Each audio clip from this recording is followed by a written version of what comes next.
Hello and welcome to today's lesson. We're going to be covering topics under the Standard 2.28 in 5th grade and also topics under the Study Island lesson, Add and Subtract Decimals. So we're going to be looking at adding and subtracting decimals, like I said, and the main part is you have to remember that when you're adding and subtracting decimals, you need to make sure that you line the decimals up before you start adding and subtracting. Please also take notes while you're watching this video so that you have those to refer back to when you're trying these problems on your own. And if I ever go too fast, just pause the video and rewind so you can get caught back up. And you can even pause at the beginning of a question, work the problem out yourself, and then watch the video to check yourself so that you can see what areas that you're strong in and what areas you still need to do some work. So I'm so glad that you're joining us today, and let's go ahead and take some notes. So here we are looking at the rules for adding and subtracting decimals. And here's just a little clue. It's just saying that if you try to estimate your answers first, then you kind of get an idea of whether or not your answer is in the correct ballpark. So if you estimated that it's going to be around 100 and then your answer is 2, somewhere in there you made a mistake, either with your estimating or with your actual calculation, and you can go back and look for that. So if you're adding decimals, you're going to rewrite it vertically, so up and down. And you're going to want to make sure that you align the decimal points. And then you just add each column like you normally would, and then you bring the decimal down. And the same with subtracting. So you might have to add in zeros if necessary. So you notice here, this was 2 37/100.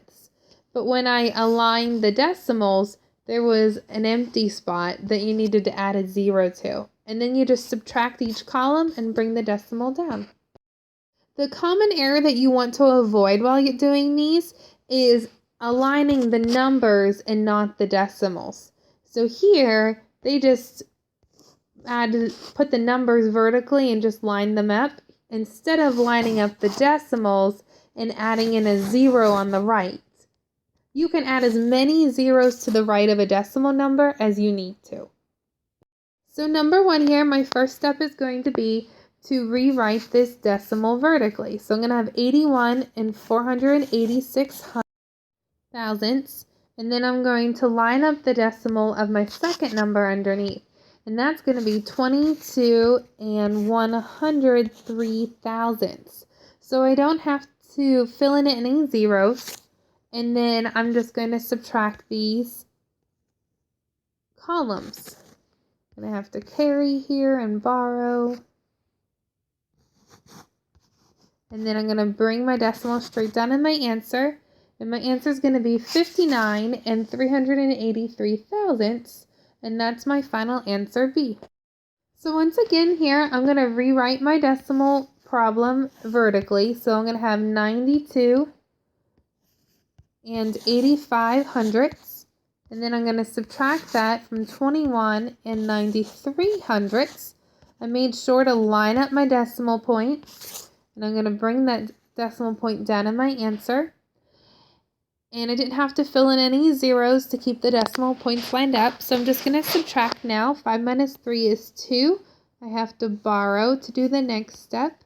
18 minus 9 is 9, 1 minus 1 is 0, and 9 minus 2 is 7. So that's going to make 70 and 92 hundredths my final answer. This next step I'm going to be adding. So I'm going to rewrite this problem vertically, keeping care to line up my decimal points correctly. And then I'm just going to have to add. 7 plus 2 is 9. 9 plus 9 is 18, carry the 1, 1 plus 0 is 1, plus 1 is 2, and then I bring the decimal straight down in my answer. So my answer is going to be 2 and 89 hundredths. Letter A is my final answer. The next problem, I'm once again in that habit of rewriting this decimal problem vertically. You shouldn't take any math tests without filling up scrap paper, so take that time. And when I rewrite them vertically, I'm very careful to keep my decimals lined up on top of each other, because then my decimal will just come straight down in my answer. So then I just go ahead and add these. 9 plus 8 is 17, carry the 1. 1 plus 8 is 9, plus 9 is 18, carry the 1. 1 plus 3 is 4, plus 2 is 6, and 0 plus 2 is 2. So that means 2 and 687 thousandths, letter B, is going to be my final answer. Once again, I have some decimals to line up and rewrite this problem vertically. So I'm going to have 6/10, and then I'm going to have 7 and 400ths add up to be added to each other. But you can see I have a hole right here. So I'm just going to add a 0 in there. No harm done. I can add as many zeros to the right of a decimal number as I want. And 0 plus 4 is 4. 6 plus 0 is 6. And 0 plus 7 is 7. And I bring that decimal down. And it's 7 and 64 hundredths. Letter C is my final answer.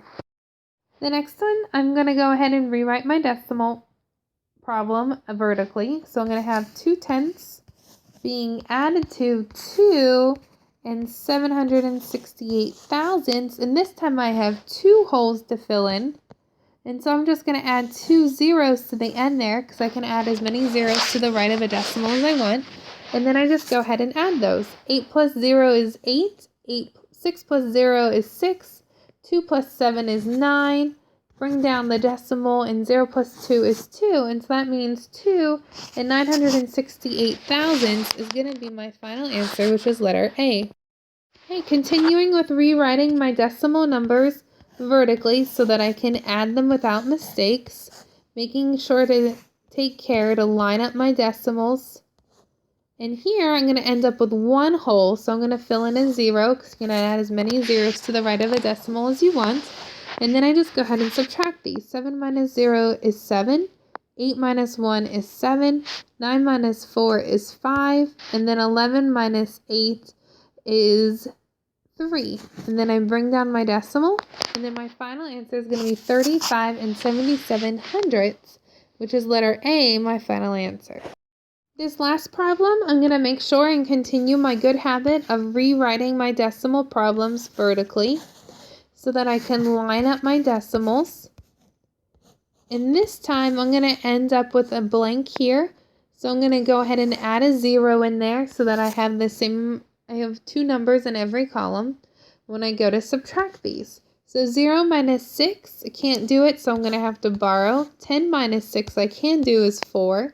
5 minus 5 is 0. I have to borrow again. 13 minus 7 is 6. Bring down the decimal. Gonna have to borrow 1 last time. 10 minus 3 is 7. And 7 minus 5 minus 2 is 5. So that means 57 and 604 thousandths is gonna be my final answer. Thank you for joining us today, and I hope you learned something new.